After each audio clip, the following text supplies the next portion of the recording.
All right, what we're going to kind of go over today is what I carry personally in my everyday bag.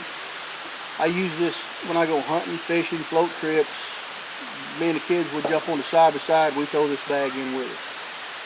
And if the kids are with me, they have their own little bags that we take. They carry pretty much survival items, you know, fire building kits, fishing kits, things like that. Mostly is in their bag. Maybe a little sleeping bag.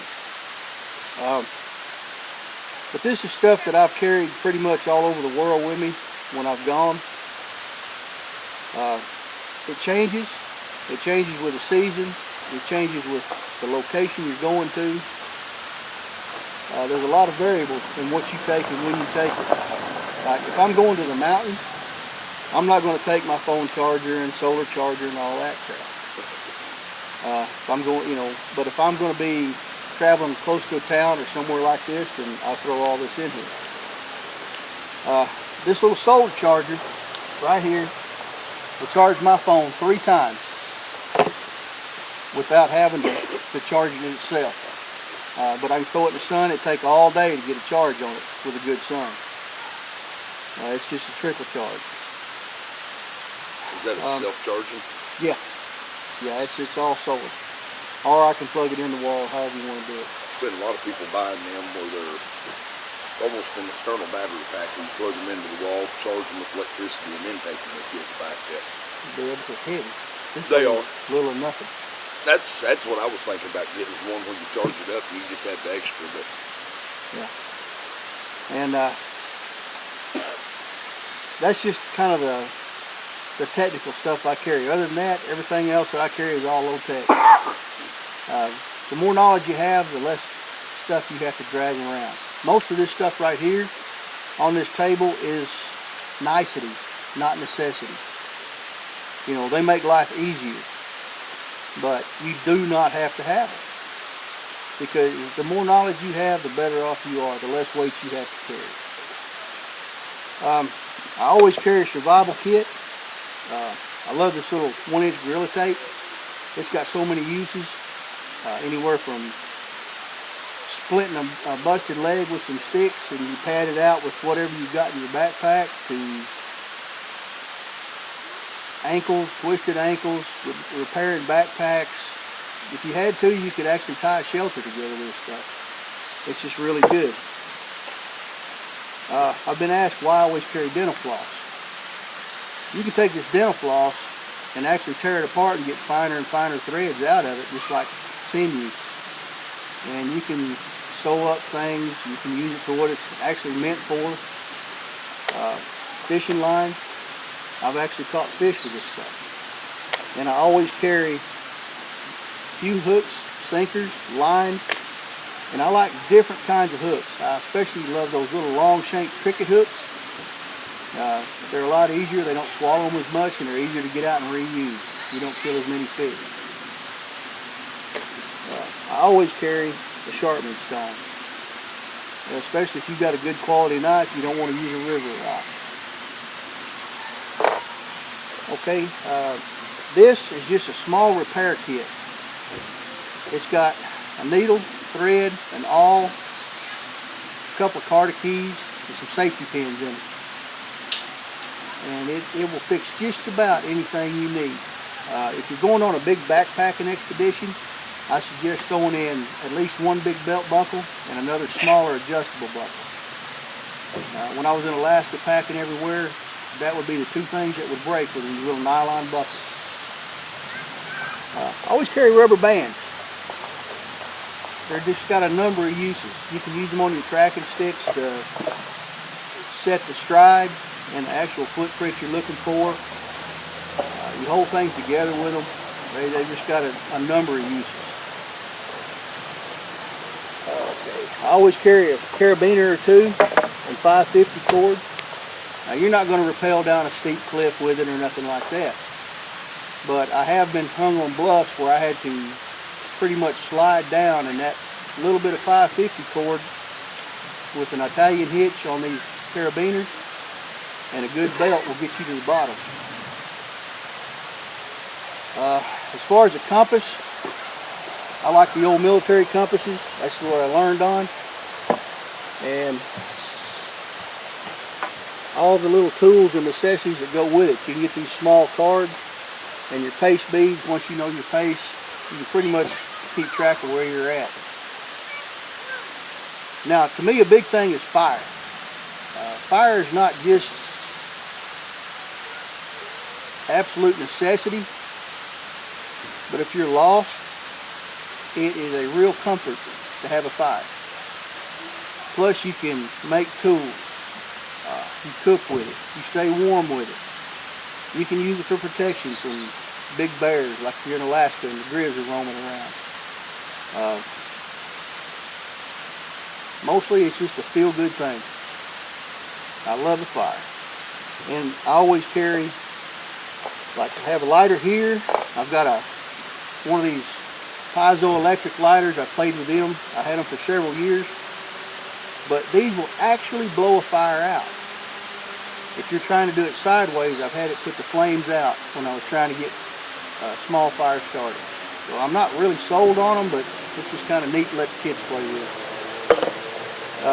Ferro rods, magnesium blocks, cotton balls with Vaseline, any kind of punk wood that you can carry in a little tin, char cloth, cedar bark. I usually carry Ziploc bags, and if I'm moving through the woods and I see some really good tinder, I'll strip it off and put it in my bag. That way I know when I get to where I'm going, I have some way and dry materials that I can start a fire with. Binoculars, I kind of throw them in with my E&E kit or my hunting kit, which is, you know, my face paint, cover scent, and this is something that you don't see anymore, and I don't understand why, but it's a cough muffler. It's been a lifesaver to deer with. When you start coughing, you can cough into this thing instead of it covers it up. They're excellent, but I don't know where you can get them anymore. Flashlight, spare battery. I usually carry 2. I lost my little one. That's why I carry 2. I've got 1 left. As far as food, I found that this right here, this small spot, is a good 3 to 4 days. I've got bouillon cubes, spice cider, flavored drink mixes, vitamins. What else we got in here?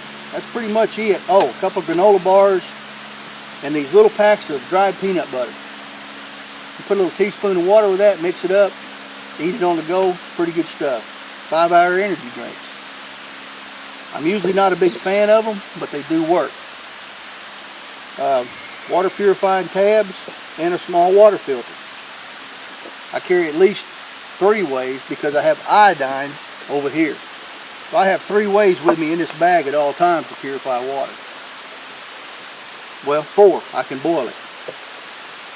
And then my utensils, which are kind of iffy. Just go to Baskin Robbins and get a little plastic spoon thrown in there. There's no weight to it and it'll last you forever. My earplugs, we're all the time going somewhere and shooting. I forget them. So as long as I got them in this bag, they're handy. As far as cover or shelter, these large 55-gallon drum trash bags. You can make raincoats out of them. You can shove them full of leaves and make you a bed to get you up off the ground. You can make shelter out of them. You duct tape 2 of them together, cut the end out of it, run a stick through it, crawl in it. It's windproof and waterproof. You're going to get condensation from your body and the sweat, but it sure beats getting rained on. Another bag that I found, and I bought this with reservations. I thought it would be junk, but it's really not. It's these little SOL bivy sacks. They're pretty heavy duty. I spent a few nights in this one just to try it out, and outside of getting a little bit of condensation inside of it, it's windproof and waterproof. Yeah, I'm really impressed with it. Well, impressed enough, I bought them for my family to throw in their cars. I always carry a multi-tool and a Swiss Army knife. Everybody, well, you don't need them both. They've got the same tools, blah, blah, blah. That's true, but I was over 100 miles up the Salsa River in Alaska. We were in a jet unit, and usually in the toolkits they throw extra shims. Well, we didn't have any extra shims. So we took that Army knife and a Leatherman tool, and we cut leather shims out of a pistol belt. And we shimmed that jet unit up to get us back out of there. So they're just a comfort to me. Are they a necessity to anyone out here? Probably not. But I don't go anywhere without them. A saw, I really like a saw. I usually carry a saw, a relatively large knife of some kind, either Cold Steel Trailmaster, my K-bar. Well, I've got several K-bars. The Warthog, that's a really good knife. And I always carry a hatchet. It's another comfort tool. Do you have to have it? No. I like it driving stakes, cutting trees, just doing different things with it. I don't like to abuse my knives by batoning and showing how tough it is and things like that. Now, small kindling, small twigs, things like that, yeah, I'll baton through with a little knife or something like that just to get to the dry inside. But I'm not going to split firewood with my knife. There's all kinds. You can get on that and have a debate with anybody on the planet about batoning your knife, but you know, that's to each their own. If that's what you want to do, more power to you. I usually carry a larger trauma kit on the outside, especially if I'm around a town or something like that where there'd be active shooters or a car wreck or things like that. But when I go to just the back country, I take these smaller kits. A tourniquet and these little biodegradable towels. I like the Coleman's better than these because they're a little larger and you get more in a pack. But baby wipes are the greatest thing since sliced bread, in my opinion. Carmex. Carmex has got a number of uses. You get a sticky zipper on your backpack, rub this on it, work that zipper a few times, works good as new. Plus it's a fire extender and it works for chapped lips. If for some reason you're out in the woods somewhere or the desert and you're starting to get chapped lips and they're cracking and starting to hurt, you don't have Carmex, the oil on the side of your nose or behind your ear. Your body puts out enough oil there that you can actually put it on your lips and it'll keep them from cracking. Sting-E's. There's several medicinal plants out that'll do the same thing as this, but when you got kids with you and they get stung by a bee, they want something right now, and this seems to work better than about anything I've got. This or a small bottle like this with bleach.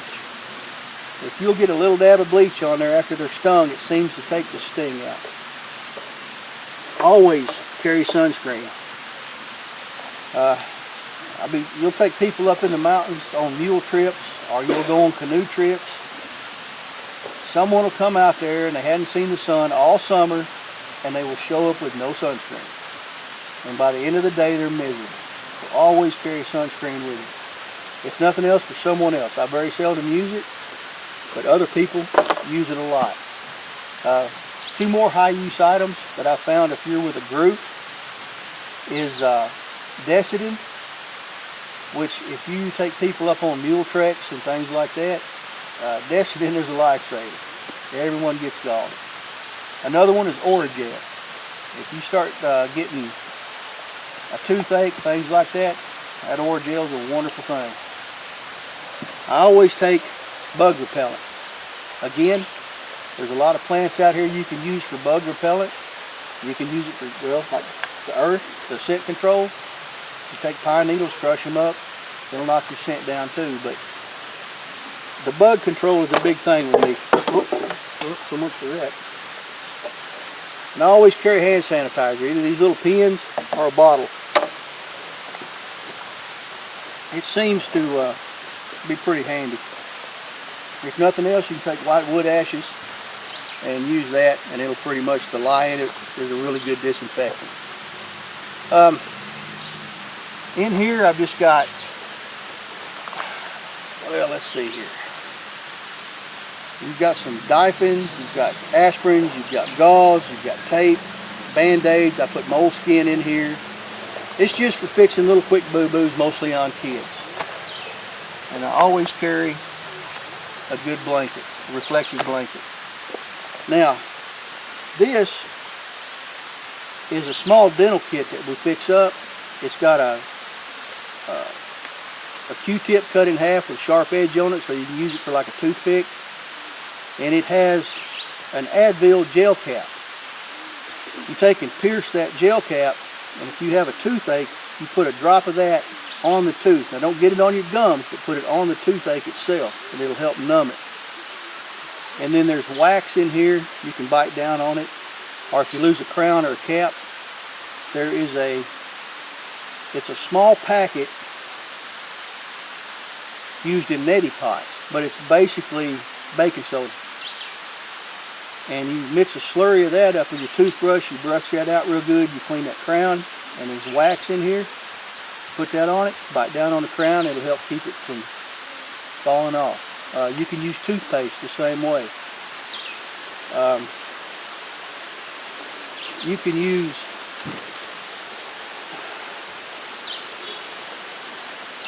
cattail fluff and wow, I just drew a blank here. Pine sap, basically. And now I would cook it off and clean it up, get all the stuff out of it, and then mix your little cattail fluff with it and form a ball, put it on that cavity and bite down on it. It'll help keep the air and stuff from getting to that nerve until you can get to where you've got to go. There's a fingernail file in here. If you chip a tooth, you know how it'll cut your tongue, cut your lip, really aggravate you. You can take this little file, just knock the sharp edge of it off, and it's just a feel-good item, but it's nice. Now, all of this information about this dental stuff, I kind of help out with the Baptist Association every once in a while, going down and doing free dental clinics, and I talk to these different dentists. I've done research with the Mayo Clinic, Walter Reed. I'm not too fond of WebMD, that's kind of lax, but that's where I go to look up new information, see what's evolving around, like on snake bites and things like that, because every few years something new will come out, or they'll change it. You know, well, now we don't do tourniquets, we don't do ice on snake bites, things like that. It's a whole different ball game, and we'll try to do a video on that, because it's changed a lot. You know, we don't use Sawyer extractors because of tissue damage and different things. And they say you'll only get like 2% of the venom out. I don't know. If I got bit and I had my Sawyer extractor, that sucker would be on there, because that's going to rot out anyway. I always carry duct tape, little quick clean wipes. I always have an extra small knife, and tweezers and fingernail clippers it seems like are the highest borrowed items when I go out and we take people on trail rides. Someone's always getting a splinter. We need tweezers. They break a fingernail, they want to fix it. You know, why you don't put them in your pocket, don't know. This is another part of my shelter. I like these heavier blankets. They're reflective, they make a good tarp. You can wrap up with them. I mean, they just got a lot of different uses. Most everything on this table will have more than one use. I mean, not every item, you know, my sharpening stone, definitely just one use. I mean, things like that, but I wouldn't go to the woods without it, especially with a good quality blade. As far as cooking, now I tried this Pathfinder canteen, and I really kind of like it. I like the cup. As far as the stove, I'm not too much sold on it, but I'm still playing with it. I did buy one of these little, I think I give $8 for it. It breaks down 4 sides and a bottom. It comes with a small cup that you can burn oil in, or not oil, but heat or some kind of alcohol. I threw it away, and I carry this little Trangia stove. that'll fit down in there. Or if I just want to use this, I can do it. But if I want to use wood, I can use this little stove. And it packs down, it doesn't weigh but 5 ounces, I think, something like that. Pretty super lightweight. And I like the lid that goes on the canteen cups. You can boil your water quicker. Plus this has little holes you can strain it out, whatever. That's pretty much what I carry. But I carry it everywhere. And I use this stuff on a regular basis. It's rotated out, especially the meds. Now, I always carry my meds that I have to have. That's a pretty big thing. I used to forget them a lot, and I paid for it. Especially with pain management and stuff like that.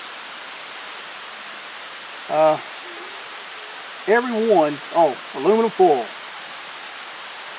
You can use this to signal with. You can make a cup out of it and cook, boil you some water.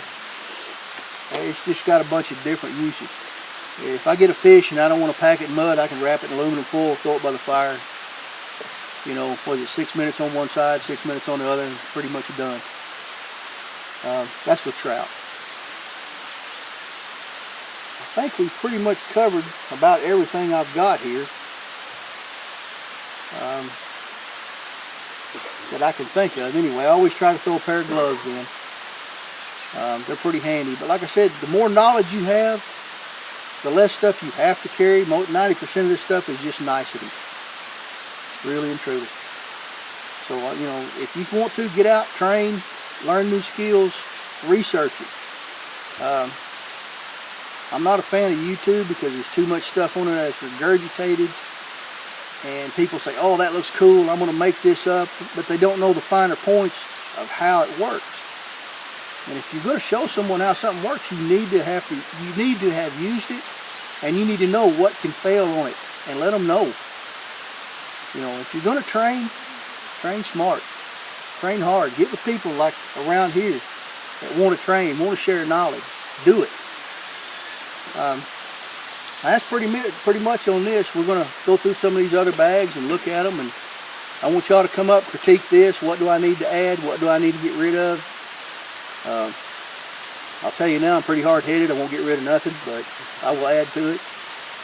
But anyway, that's pretty much it on this. Thanks.